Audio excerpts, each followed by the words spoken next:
Naku, nakakaloka talaga. Alam nyo ba, napakarami palang kaganapan sa Hong Kong ngayong taong ito at talaga namang nakaka-excite.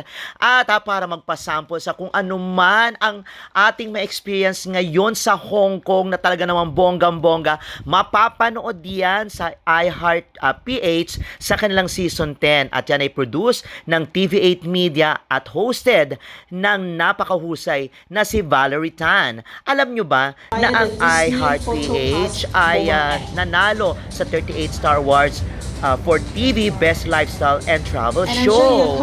At yan nga, dito nga sa Grand Michelons na ginanap sa Novotel nitong nakaraang Wednesday, ay nako, ipinakilala, nagkaroon pala ng collaboration ang Hong Kong Tourism Board na pinamumunuan ng Regional Director na si Liu Qianjia or si Miss CJ.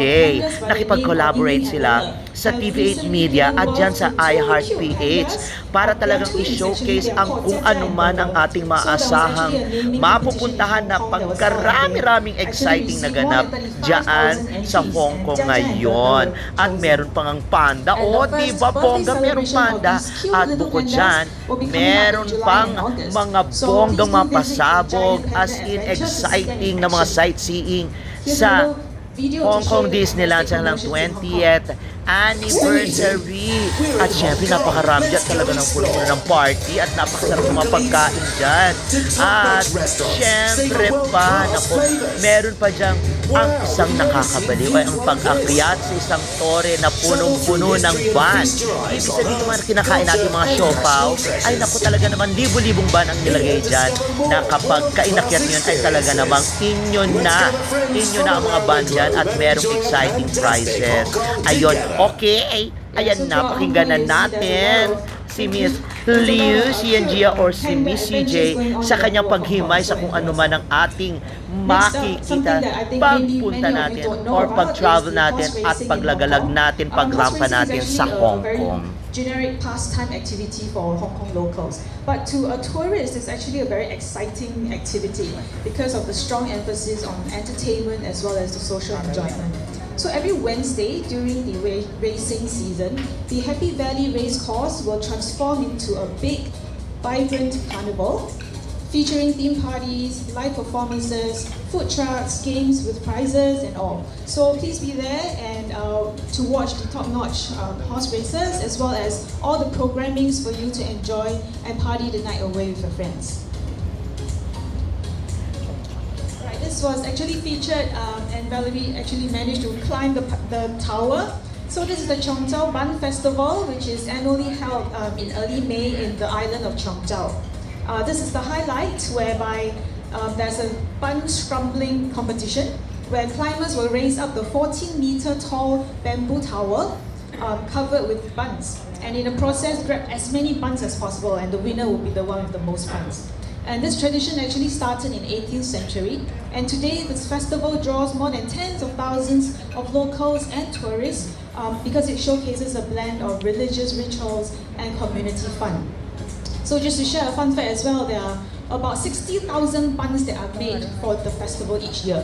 So please make sure you go there and grab some buns when you visit Chongzhou. Okay?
Hong Kong is our events capital of Asia, hosting the world's most significant events. From the top of the calendar that you see here, we have sports events from trail marathons to golf to rugby sevens, catering to the different interest groups in the sports fraternity. And of course, not forgetting the recently added Hong Kong Football Festival, happening from the 24th to the 31st of July, featuring 4 of the world's top football clubs. Cultural events will also add on to the depth in showcasing the heritage and culture of Hong Kong. And there will be international art shows such as the art puzzle that has called Hong Kong home for the past 10 years. And targeting the younger generation, we also have music festivals like Collab as well as Complex Con. And not forgetting our anchor event, Hong Kong Wine and Dine Festival, running into its 17th year. Alright, this is the Hong Kong Wine and Dine Festival. It is actually an annual celebration of Epicurean offerings, which happens at the end of October. It also marks the start of the month-long Taste Around Town celebration, which is a series of dining promotions across the city throughout the whole of November. So this festival actually takes place in the central harbourfront and promises great wine and delectable treats from around the world. Live performances and a deliciously good time all set against the dazzling Victoria Harbour. Right now, I've really only shared the tip of the iceberg in terms of what we have in the full calendar year. So regardless of your interest, I think all the events that we have and our programming will really pique your interest. So I hope to see you in Hong Kong soon. Thank you. See you. Thank you very much. Just before kayo umabot ng season 10. Yes, congratulations to us that we blasted this long season 10. That's right. A lot of challenges, of course, there's a lot of content online also. So you're not just competing for the attention of TV viewers, but you're competing for the attention of everyone. So that's why we took it as a challenge for us to level up our program, to make it more entertaining, make it more informative, and still relevant no matter when you watch it. So yun. Pero as for me, how I feel so blessed, so grateful to not just be working on this award-winning show, but also to be working with a team who I already consider my family. So overall, I just feel grateful, and it just makes me want to work harder and better for the show. Thank you. Did you ever expect that it will last till Season 10? Actually, no, because it launched nung pre-pandemic, tapos nag-pandemic. So we didn't really expect na actually it would thrive and survive. So after 10 seasons, I think it proves that we are doing something right, and that we should continue on. It serves as a validation for all our hard work and perseverance. Yeah, by the way, yung first question, the challenges that you face. The challenges, I think the challenges is really the competitors of like, you're competing with everyone's attention. Yun. So, pero we don't want to look at it negatively. We feel like competition is good, healthy competition is good because it makes everyone level up and step up. Okay. Thank you. For Miss CJ, you are featuring Hong Kong through PH, right? And this is a way of promoting Hong Kong. Are there other ways that you plan to do so you can attract more Filipinos to visit Hong Kong? Thank you for the question. For us, we have been having year-long promotions about Hong Kong in the Philippines, and we have a lot of Filipinos who love Hong Kong. For us, I think at the beginning of the year, we actually rolled out a series of promotions talking about Super March, where we had talking about all the rugby sevens being held in Kai Tak Stadium, as well as Coldplay concerts and all. Moving on, we had our cultural beats talking about the Dragon Boat Festival, so giving people a lot of reasons to go to Hong Kong. And moving along, I think we just heard about the Summer Viva, which is something which we wanted to showcase all these summer activities in Hong Kong. So apart from all your Disneyland as well as Ocean Park activities, for families who want to maybe have a little bit more of the education aspect, you can also take a boat ride to the Sai Kung area, which is the eastern side of Hong Kong, to really look at the volcanic rock formations and all these things which you can learn about nature, about geography and all. And I also heard that the Filipinos are very much into wellness and running. So all the greenery in Hong Kong, which takes up about 40% of Hong Kong actually, is really the place to go to enjoy summer viva in Hong Kong. Yeah. Thank you. Thank you, Bernie. All right, would like to remind moving forward, please state your name to everyone who's going to ask a question. Please state your name and media affiliation first before throwing your question. Thank you. Hello, good afternoon. First question is for Valerie. I'm Jeff Fernando from the Daily Tribune. Ayan. Valerie, di ba there's a saying na mag-travel ka hanggang gusto mo, di ba?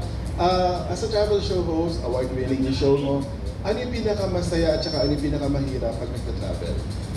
Pinakamasaya sa pagta-travel is really exploring a new place that you've never been to. When you travel kasi, parang opens up your mind, opens your eyes to a whole new experience na nakasanayan kasi natin, nasa comfort zone tayo. But when you go to a new place, marami pala, malaki ang mundo, malawak ang mundo. I think that's the biggest thing for me. And also connecting with other people, with other nationalities. And the challenge, syempre, when you get older, minsan, financial constraints, time constraints, and also health constraints, syempre pag nagkakaedad na, the joints and all that. So I think those are the challenges, and I think you have to find the perfect balance of your vitality and also if you can afford it. Kasi ang uso kasi ngayon is travel, next time mo na problemahin yung gastos. To me, I think you have to be responsible with all of that as well, and to find the perfect balance that you can enjoy life while also preparing for your future. Thank you. And for my next question is for the Hong Kong tourism. Hello, ma'am. Hello, good afternoon. Hi. Two questions in one. How will you describe Filipino tourists visiting Hong Kong? And how's the Philippines arrival in Hong Kong so far this 2025? Sorry, just to clarify, your first question is? How will you describe Filipino tourists visiting Hong Kong? Are they happy, always excited, outgoing? Of course. I think the best, because we also bring in media fam as well as we bring in our trade partners for fam trips to Hong Kong. I think the most happy bunch is always from Philippines, so we are always very happy to host you all to Hong Kong. But on the general, in terms of Filipino travelers to Hong Kong, we actually see a little shift in the trend of the things that they're looking out for. So because they're very familiar with Hong Kong, I think they are looking into more immersive experiences when we go to Hong Kong. Say for example, they love the food in Hong Kong, but beyond just going to a restaurant to order a plate of dim sum, they want to make the dim sum. Right? And say for example, they also want to look at some of the cultural workshops that they can participate in. And beyond that, because of wellness, they want to go to the outdoors. They are also going to the Saigong area, all the different nature places, for them to enjoy Hong Kong, in terms of enjoying the nature. And beyond that, I think in terms of entertainment, music festivals is something that people are traveling for. So the Filipinos actually will travel to Hong Kong for your big events like your music festivals, Hong Kong Wine and Dine Festival, and a lot more of all these events that we have throughout the whole year in Hong Kong. So I think that's, for Filipinos, that's what they are going to Hong Kong for, and they will continue to enjoy all the different programming that we have throughout the whole year. I just want to add to what Ms. CJ said. Everything that she mentioned, we experienced it at iHeartPH. So I also made dim sum shrimp dumplings sa Tim Ho Wan mismo in one of their original branches in Hong Kong. At kasama ko yung chef mismo, one of the OG chefs of Tim Ho Wan. So that's one of the experiences that we are going to share in the first few episodes of iHeartPH Season 10. Okay, thank you, Jeff of Daily Tribune. Now, hi, good afternoon. I'm Glenn, si Bonggah from Showbiz Bonggah. Yes, my first question is for Valerie. You said earlier you're doing good with your season 10. You're really doing good because you also won an award from the PNPC Star Awards. What was your reaction when you received the award?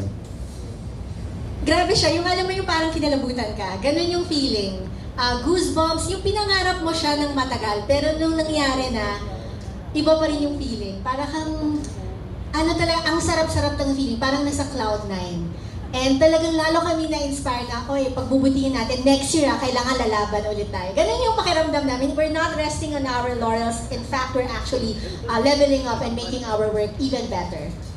Para merong may Inspiration. Yeah, yes. Parang sinabi niyo sa Hong Kong tourist, oy, winner ka, Kaya congratulations, Valerie. To Ma'am CJ, Yes, are there any specific trends or patterns that you have observed among Filipino travelers going to Hong Kong? Yeah, I think in terms of trends, because for Filipinos, a lot of you are going to Hong Kong. In fact, last year we had about 1.2 million Filipino visitors going to Hong Kong, and we're very happy and very honored to have the love of all the Filipinos going to Hong Kong. And for this year, we also are doing very well. We are in fact having a plus 21% increase as compared to last year. So I think all the promotions that we're doing is really working well. And so beyond all the attractions and all the things that Filipinos already know, I think for us, we also want to talk about all the immersive experiences, all the hidden alleys. They are moving into the little alleys to look for neighborhood shops, to look for your 100-year-old dim sum cafe kind of thing. So those are the little things that we want to bring out to the Filipinos to let them know that there's a lot more for you to try in Hong Kong, and we are constantly pushing out for new content, refreshing content, which is why we think for us to partner with IHPH is one of the best things, because we are aligned in terms of objective to really push out the fresh and I would say relevant content that your viewers will want to look into. Thank you, Glenn. We have another question. Hi, good afternoon. I'm Janice from Bonggah. My question is for Valerie. As your co-host said earlier, a lot of Filipinos have been to Hong Kong. So I want to ask you, what's something unique have you discovered that you want to show in this season? Kasi for this partnership namin with Hong Kong Tourism Board, we discovered and rediscovered Hong Kong. So for yung mga usual na napupuntahan natin, diba, the Mongping, the Hong Kong Disneyland, of course we're all very excited with that. Pero meron ako in-explore na off the beaten paths. Like the more laid back Hong Kong, I went to Tai-O Fishing Village, which is actually Hong Kong pala before was a fishing village. So talagang sobrang laid back, hindi yun yung iniisip natin Hong Kong na hustle and bustle of city life. It's actually very relaxing. And I also met a Tai-O resident. Aside from that, I went to Chung Chau Island and participated in their Bun Festival. Yun yung mga things na hindi natin masyadong napupuntahan as Filipinos. Pero as local Hong Kongers, they actually go there often. Pero ito explore namin, and also I went to a 100-year-old restaurant cafe. Tapos yung mga dim sum na tinutula, kasi di ba usually ang mga dim sum in order lang natin or nililista. Ito, na-experience ko yung trolley na sinuserve yung dim sum. So parang it gives me a side of Hong Kong that a lot of Filipinos never saw. So yun, kailangan yung panoorin yun. We're very excited to showcase that. And yung second question ko is, I'm sure excited din marinig ni Ray tsaka ni John Fontanilla na nanalo ng TV kanina, no? Kung marami bang cute guys in Hong Kong? Kasi baka pwede nilang i-donate ang kanilang TV. Of course, there are a lot of cute, attractive Hong Kong men, gentlemen. They're looking for attractive gentlemen. Yes, of course there are. Meron bang nagpatibok ng puso mo? Ay, meron Wala siya. na po, ay married na Jowa po. na siya. So, wala na po. Married na Wala siya. na. Oo, pero kung may mga tourist tayo na pupunta ron, marami kang may recommend na mga ano. Yes, actually, yung isa pa palang naalala ko ngayon, first time ko to see a panda in real life. Ang cute-cute pala talaga nila. I mean, they're so cute, diba, sa mga cartoons, sa animation. But when I saw them in real life, alam mo, ang sarap ng buhay nila. Nakahiga lang talaga sila at kumakain at natutulog. Sana all. So yun, ang first time ko makakita ng panda. So I hope you get to experience that also. It's inside Ocean Park. Gentle Giant. Yes, Gentle Giants indeed. We have another question. Ray. Thank you, Miss Janice. Si Ray